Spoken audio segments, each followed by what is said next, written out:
다윗은 정말 하나님을 바로 믿고 하나님을 사랑하며 하나님께 순종하고 하나님께 헌신한 훌륭한 신앙인이었습니다. 이런 모습도 다윗의 정말 훌륭한 모습이지만 다윗에게 있어서 어쩌면 더 훌륭한 모습은 선지자의 꾸중을 들었을 때 죄를 회개한 모습입니다. 사람은 다 죄를 짓습니다. 그래서 사람은 바른 삶으로 구원받을 수가 없습니다. 오히려 자기의 죄를 회개함으로써 구원을 받는 겁니다. 다윗의 회개는 다윗의 가장 위대한 모습이라고 볼 수 있습니다. 다윗은 하나님의 종을 통해서 주신 말씀을 경청했습니다. 그리고 하나님 앞에서 겸손히 회개했습니다.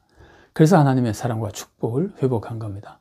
우리도 죄를 짓지만 정말 항상 성경과 설교 말씀을 경청하며 꾸중을 들을 때는 겸손히 우리의 죄를 회개하고 하나님의 사랑과 은혜를 회복하여 정말 복된 삶을 살아야 되겠습니다.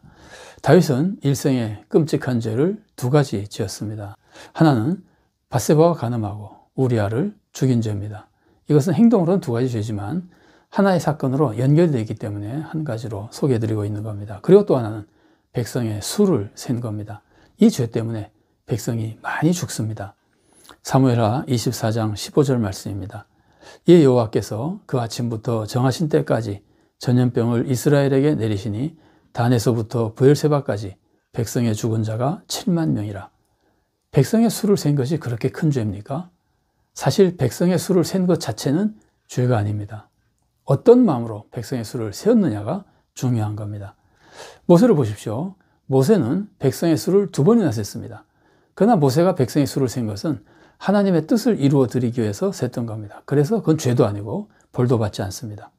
모세를 보십시오. 모세는 하나님의 뜻대로 행진하기 위해서 하나님의 명령에 따라 순종해서 백성의 수를 셌습니다. 민수기 1장 2절 말씀입니다.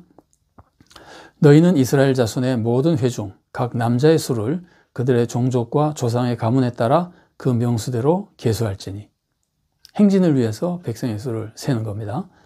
또 보십시오. 모세는 하나님의 뜻대로 가나안 땅을 정복하고 가나안 땅을 잘 나누기 위해서 하나님의 명령에 따라 백성의 수를 셌습니다. 민수기 26장 2절 말씀입니다. 이스라엘 자손의 온 회중의 총수를 그들의 조상의 가문을 따라 조사하되 이스라엘 중에 20세 이상으로 능히 전쟁에 나갈 만한 모든 자를 계수하라 하시니. 하나님의 명령대로 모세가 백성의 수를 센 거거든요. 이것은 전혀 죄가 아닙니다. 그렇다면 다윗은 왜 백성의 수를 셌습니까? 자기 군대의 힘을 확인하기 위해서 셌습니다. 이것은 자기를 믿는 모습이고 자기 군대의 힘을 믿는 모습입니다. 달리 말하면 하나님을 믿지 않는 불신앙의 모습인 겁니다. 원래 다윗은 하나님의 축복을 받아도 그 축복을 바라보지 않고 하나님만 바라봤던 사람입니다. 하나님이 왕을 세워주셔도 왕위만 바라보지 않고 하나님을 바라봤습니다. 많은 군대를 주셔도 군대를 바라보지 않고 하나님을 바라봤던 사람입니다. 그런데 지금은 다윗이 하나님의 축복으로 부강한 군대를 얻은 다음에 지금 그 군대를 믿는 겁니다. 하나님 대신 하나님이 주신 축복을 믿는 사람이 되어버린 겁니다. 다윗은 하나님의 축복을 받고 교만해졌습니다. 그래서 자기를 믿게 된 겁니다. 이것은 자기가 가진 것을 믿는 것인데 그 가진 것이 하나님이 축복으로 주신 거잖아요. 축복을 주신 분을 믿지 않고 받은 축복을 믿는 불신앙에 빠진 겁니다. 이 축복 속에 교만해지는 것은 정말 위험한 일입니다. 다윗같이 훌륭한 성도도 여기서 넘어졌잖아요. 우리도 축복 속에 교만해져서 넘어지지 않도록 각별히 주의해야 됩니다. 다윗의 모습 보십시오. 다윗은 영적인 축복을 받아서 하나님의 사랑을 많이 받은 후에 영적으로 교만해지고 이제 하나님을 두려워하지 않는 잘못을 저지르게 되는 겁니다. 그래서 하나님을 두려워하지 않고 간음죄와 살인죄를 지었던 겁니다. 영적 축복받고 영적 교만이 이런 죄를 짓게 만든 겁니다. 그리고 세상적인 축복을 받고 세상적으로 교만해졌습니다. 그래서 다윗은 자기의 세상적인 세력을 믿게 된 겁니다. 그 세력을 믿고 군대의 힘을 믿고 군대의 수를 세워보는 겁니다. 이것은 불신앙의 죄입니다. 아주 악한 죄입니다. 다윗은 이에 대해서 무서운 벌을 받고 회개하게 됩니다. 다윗은 하나님의 축복 중에 왕이 되고 강대국이 된 축복을 받고 나서 군사력을 얻고 군사력을 믿게 됐습니다. 군사력 때문에 다윗은 교만해지고 이 군사력을 알고 싶어서 군사의 수를 셌습니다. 군사만 많으면 강한 것으로 착각했습니다.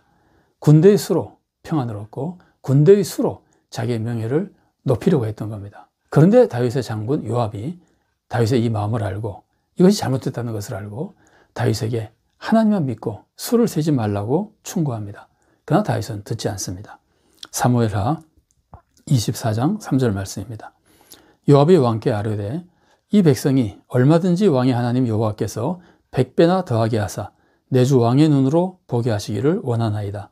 그런데 내 주 왕은 어찌하여 이런 일을 기뻐하시나이까 하되. 그러나 다윗은 교만해져서 요압의 충고를 듣고도 요압이 하나님의 뜻을 잘 전했지만 그 충고를 듣지 않습니다. 나단의 말을 듣고 회개했을 때와는 전혀 다른 모습입니다. 요압을 그만큼 나단만큼 신뢰하지 않았기 때문일 수도 있고 지금 다윗은 너무나 교만해졌기 때문에 요압의 충고를 듣지 않았을 수도 있습니다. 그런데 다윗은 백성의 수를 센 후에 자기의 죄를 깨닫고 회개합니다. 요압이 백성의 수를 세고 보고했습니다. 이스라엘 중에 80만 명이고 유다 중에 50만 명, 도합이 130만 명이라고 보고합니다. 그런데 다윗은 그 보고를 들은 후에 자기의 죄를 깨닫게 됩니다. 그리고 회개합니다. 사무엘하 24장 10절 말씀입니다. 다윗이 백성을 조사한 후에 그의 마음에 자책하고 다윗이 여호와께 아뢰되 내가 이 일을 행함으로 큰 죄를 범하였나이다. 여호와여 이제 간구하옵나니 종의 죄를 사하여 주옵소서. 내가 심히 미련하게 행하였나이다 하니라. 요압이 처음 충고할 때는 다윗이 듣지 않았습니다. 교만한 마음 때문이었습니다. 그러나 요압이 보고할 때는 죄를 깨달았습니다. 요압의 말이 생각나서였는지 혹은 평소의 믿음에서 이것이 죄라는 것을 깨닫게 된 것인지 우리가 그것은 잘 알 수 없습니다만 다윗은 회개했고 요압이 처음에 충고한 것은 어쨌든 잘한 일이었습니다. 하나님은 다윗에게 벌을 내리십니다. 다윗은 선지자의 꾸중을 듣기 전에 자기 스스로 혹은 요압이 한 말이 생각나서 선지자가 새롭게 꾸짖지 않아도 지금 회개했습니다. 자기의 죄를 깨닫고 회개했습니다. 이렇게 회개한 다윗에게 하나님은 선지자 갓을 보내십니다. 그래서 벌을 받으라 그러십니다. 그런데 세 가지 중 한 가지를 선택하라고 하십니다. 나라에 7년 기근이 있을 것인지, 왕이 원수에게 석 달 쫓길 것인지, 혹은 나라에 3일 동안 전염병이 있을 것인지. 사무엘하 24장 13절 말씀입니다. 갓이 다윗에게 이르러 아뢰어 이르되 왕의 땅에 7년 기근이 있을 것이니이까 혹은 왕이 왕의 원수에게 쫓겨 석 달 동안 그들 앞에서 도망하실 것이니이까 혹은 왕의 땅에 사흘 동안 전염병이 있을 것이니이까 왕은 생각하여 보고 나를 보내신 이에게 무엇을 대답하게 하소서 하는지라. 다윗은 이에 대해서 하나님의 손에 빠지기를 원한다고 말합니다. 이것은 하나님의 은혜와 사랑을 믿는 모습입니다. 사무엘하 24장 14절 말씀입니다. 다윗이 갓에게 이르되 내가 고통 중에 있도다. 청하건대 여호와께서는 긍휼이 크시니 우리가 여호와의 손에 빠지고 내가 사람의 손에 빠지지 아니하기를 원하노라 하는지라. 이 말은 원수가 아니라 하나님의 손에 빠지기를 원한다는 말이죠. 그래서 전염병을 선택한 것으로 볼 수도 있습니다만은 7년 동안 기근도 사실은 하나님의 손입니다. 그래서 다윗의 이 말씀은 하나님의 결정에 맡기겠다는 뜻으로 볼 수도 있습니다. 아마 그렇게 보는 것이 더 자연스럽게 보입니다. 그러자 하나님은 전염병을 내리십니다. 그러나 하나님께서는 사랑으로 전염병을 다시 그치게 하십니다. 이때 다윗은 백성이 전염병으로 죽는 모습을 보면서 이것은 내가 잘못한 것이고 내 책임이니까 백성은 치지 마시고 나와 내 집을 치시라고 하나님께 간구하는 모습을 보여줍니다. 사무엘하 24장 17절 말씀입니다. 다윗이 백성을 치는 천사를 보고 곧 여호와께 아뢰어 이르되 나는 범죄하였고 악을 행하였거니와 이 양무리는 무엇을 행하였나이까 청하건대 주의 손으로 나와 내 아버지의 집을 치소서 하니라. 여기서 우리는 다윗이 정말 얼마나 훌륭한 왕이었는지 알 수 있습니다. 다윗은 정말 목양하는 마음, 백성을 아끼고 사랑하는 마음을 가진 참된 지도자였던 겁니다.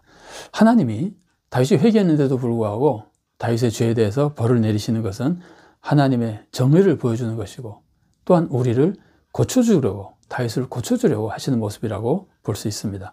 우리는 죄에 대해서 벌을 받거나 혹은 변상을 해야 될 때 우리는 기쁘게 벌을 받고 기쁘게 변상해야 됩니다.